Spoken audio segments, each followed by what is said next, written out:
Madam, पालेगावात rally निघालेली आहे, घरोघरी तुम्ही पोहोचताय, प्रचार कसं सुरू आहे आणि काय माहिती द्याल? प्रभाग क्रमांक 29 मध्ये दोन्ही उमेदवारांच्या प्रचारार्थ आणि माझ्या नगराध्यक्ष पदाच्या प्रचारासाठी आम्ही आज या पालेगावामध्ये प्रचार रॅली काढलेली आहे.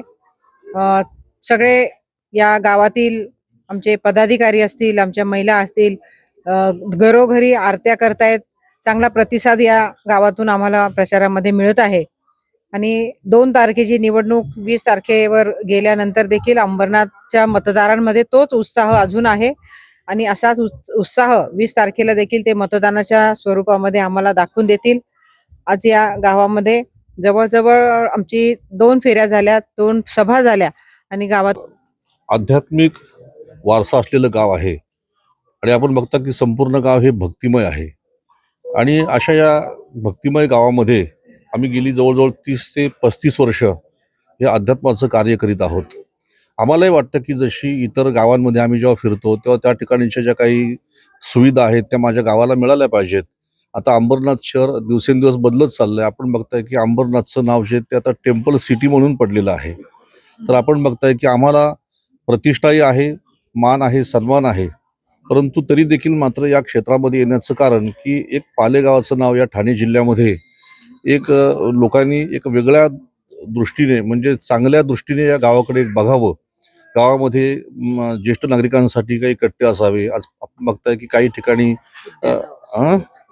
उद्यान असली पाहिजे, जे वयस्कर लोक त्या ठिकाणी बसू शकतील. अशा बऱ्याचशा काही गोष्टी आहेत की त्या आपण बदलू शकतो. कारण आपण बाहेर फिरत असल्यामुळे आपल्याला असं वाटतं की आपलं गाव सुद्धा असं असावं. आणि सध्या आपण बघताय की संपूर्ण हे गाव जे आहे ते आज या विकासाला साथ देत आहे. अतिशय अनुभव असलेल्या आमच्या मनीषाताई ज्यांनी नगराध्यक्षपद अगोदर भूषवलेलं आहे आणि त्यांना कार्याचा चांगला अनुभव आहे. आणि आमची पत्नी जी आहे मनीषा, ती सुद्धा माझ्याबरोबर गेली 30 ते 35 वर्ष आम्ही संसार करतोय आणि तिलाही सामाजिक सेवेची आवड आहे. आणि दुसरे महादू पसाले जे आहेत हे सुद्धा माजी नगरसेवक आहेत. म्हणजे तीनही उमेदवार जे त्यांना समाजसेवेचा एक चांगला अनुभव आहे आणि म्हणून हा प्रतिसाद या ठिकाणी आम्हाला चांगल्या प्रकारे मिळत आहे.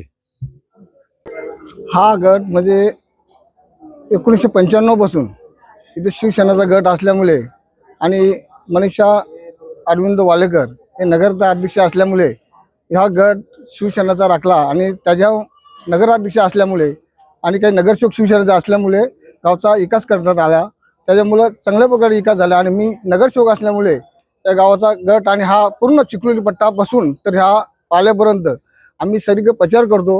आम्हाला प्रतिसाद चांगला मिळतो. त्याच्यामुळं शिवसेनेच्या 3 सीट ह्या निश्चितप्रमाणे येतील, त्यात आम्हाला कुठली शंका वाटत नाही.